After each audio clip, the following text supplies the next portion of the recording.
Bom dia, pessoal. Vamos começar a leitura da Palavra de Deus.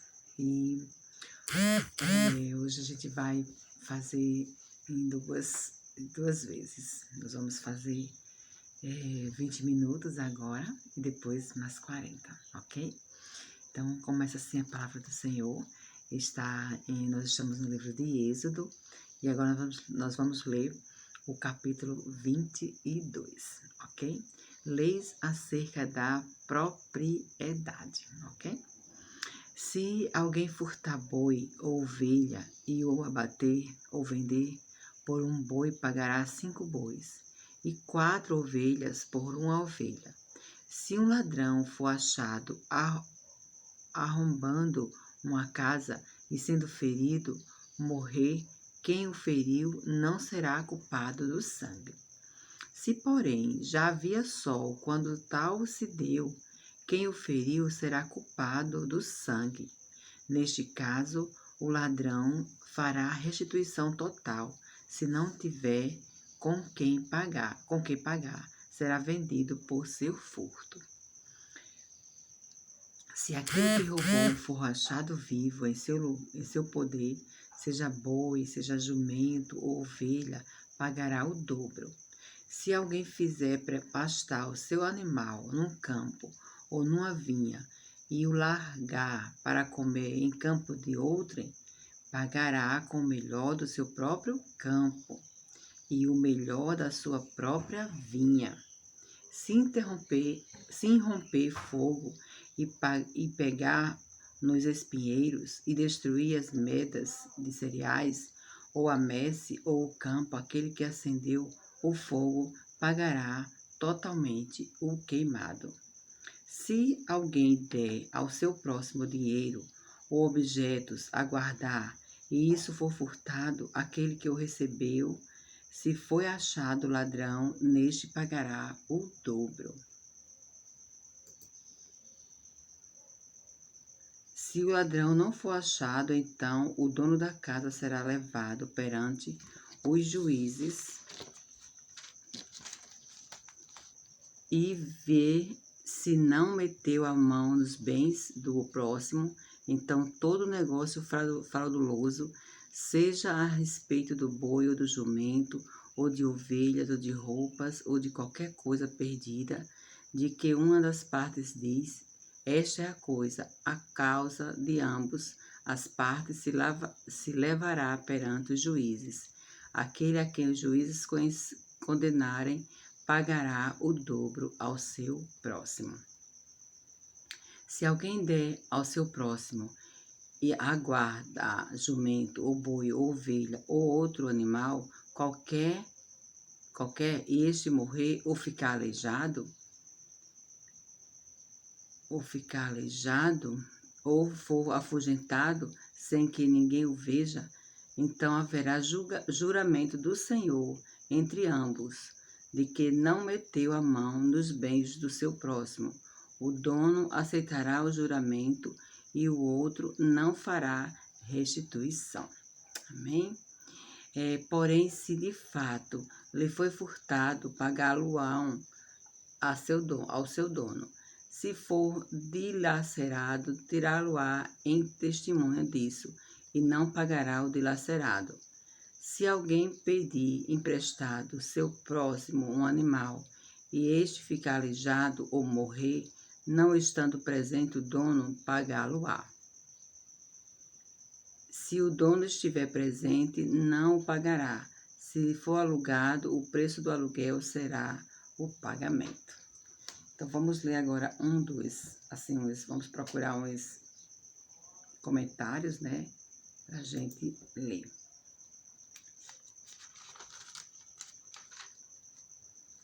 Vamos aqui no versículo 22:1. A restituição legal pelo furto, como foi o caso de Zaqueu, que está em Lucas 19:8. Vamos lá em Lucas 19:8.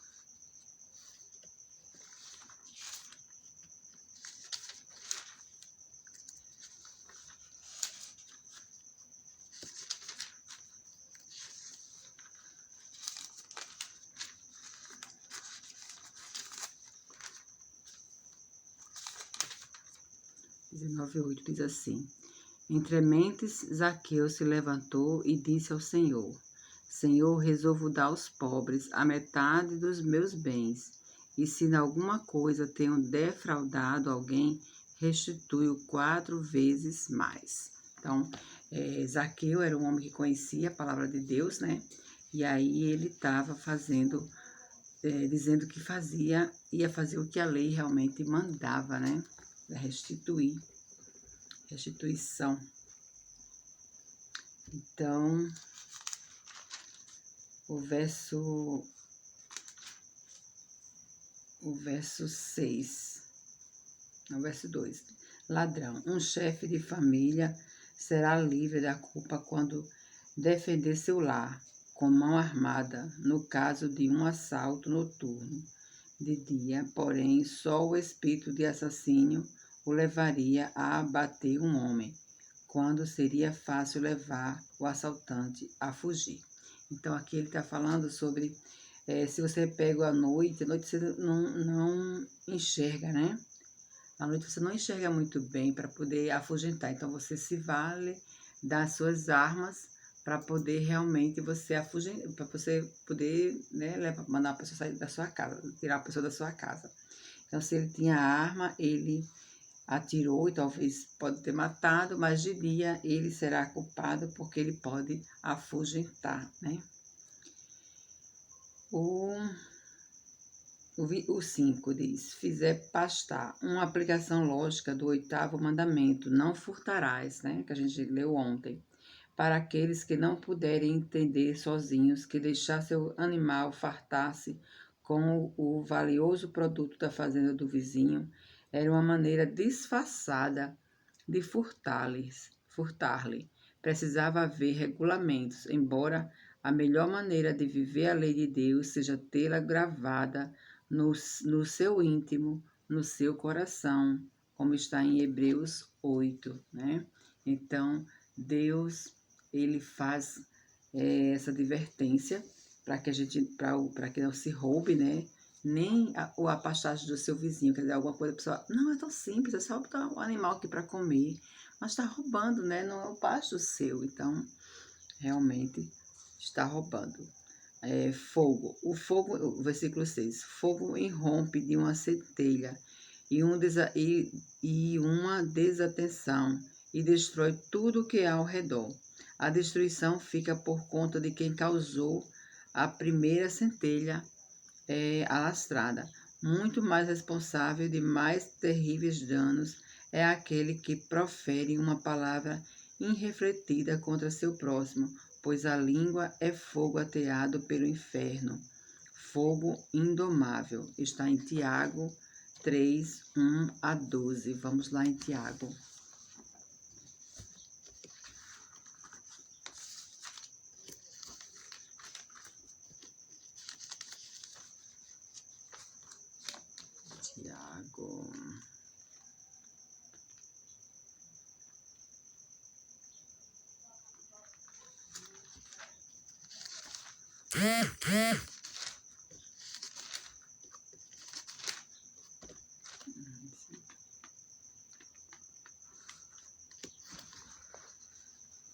Só um pouquinho. Aqui. Tiago, depois de Hebreus. Tiago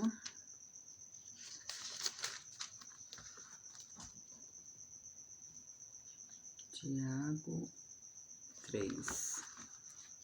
Tiago 3 diz assim: Mas, meus irmãos, não vos torneis muito de vós mestres, sabendo que havemos de receber maior juízo, porque todos tropeçamos em muitas coisas. Se alguém não tropeça no falar, é perfeito varão, capaz de refrear também todo o seu corpo. Ora, se pomos freios na boca dos cavalos para nos obedecerem, também lhes dirigiremos o corpo inteiro, né? Observai igualmente os navios, que sendo tão grandes e batidos de rijos ventos, por um pequeníssimo leme são dirigidos para onde queira o impulso do timoreiro. Assim também a língua, pequeno órgão, se gaba de grandes coisas. Vede como com a fagulha põe brasas tão grande selva. Põe em brasa tão grandes selvas. Ora, a língua é fogo, é mundo de iniquidade. A língua está situada entre os membros do nosso corpo e contamina o corpo inteiro. E não só põe em chamas toda a carreira da existência humana, como também é posta ela mesma em chamas pelo inferno. Então, aqui Tiago está relatando essa parte aqui, né, do versículo 6, que diz: se romper fogo e pegar nos espinheiros e destruir as medas de cereais, ou a messe ou o campo, aquele que acendeu o fogo pagará totalmente o queimado. Então, aqui é uma advertência sobre tocar fogo, né? E aí faz o paralelismo com a nossa língua, que nós devemos ter cuidado, né, quando falarmos, para não ferirmos ninguém, né, para não tocarmos fogo nas situações, né, não incitar a contenda, não fazer com que as pessoas sejam magoadas, né? Então, é muito importante termos cuidado. Então, o versículo 7 diz: se alguém der a seu próximo dinheiro ou objeto, se guardar isso, for furtado daquele que recebeu, se for achado ladrão, este pagará em dobro. Vai fazer uma análise aqui do 7 ao 15. Estes versículos nos ensinam muito sobre a mordomia cristã, no uso de todas as bênçãos de Deus, considerando-as sagradas, depositadas em nossas mãos para serem usadas para a glória do reino de Deus e para o alívio, a alegria do nosso próximo. A palavra hebraica que representa os juízes é a mesma que quer dizer Deus, perante quem os obreiros cristãos são responsáveis pela prosperidade espiritual da obra, que está em 1 Coríntios 3, 10 e 17. Ok? Então, agora vamos ler o versículo 16, que são leis civis e religiosas. Se alguém seduzir qualquer virgem que não estava desposada e se deitar com ela, pagará seu dote e a tomará por mulher. Aqui, no caso, é quando a pessoa ainda não é mulher dele, só tomou a mulher, né?